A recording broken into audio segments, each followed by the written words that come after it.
laki talaga ng tipid ko dito. Alam nyo ba, 200 plus lang. Tapos meron ka ng 15 to 16 liters na dishwashing liquid.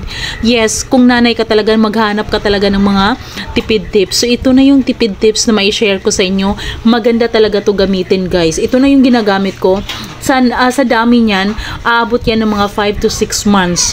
Yes, kung ikaw lang. Pero pwede mo yan pang negosyo. Yung iba na nag-negosyo, yung pang part-time nila, ito yung ginagamit nila pang DIY, tapos nilagay nila sa mga empty bottles, tapos yun yung binibenta nila. Kung gusto mo rin, pwede mo rin itong gawing pang negosyo, lalo na ngayon, pasukan na, kailangan natin ng mga extra income para sa school ng mga anak natin, diba? So, kung gusto mo nga, i-click mo lang yung yellow basket. Ang bilis lang talaga niyang gawin, sundan mo lang talaga yung manual, napakadali lang. Kaya, kung ako sa inyo, i-click nyo yung yellow basket para maka-order kayo. Ang bilis lang din talaga ng kanilang delivery. So, kung ayaw mo ng lemon, meron ding ibang flavors niyan.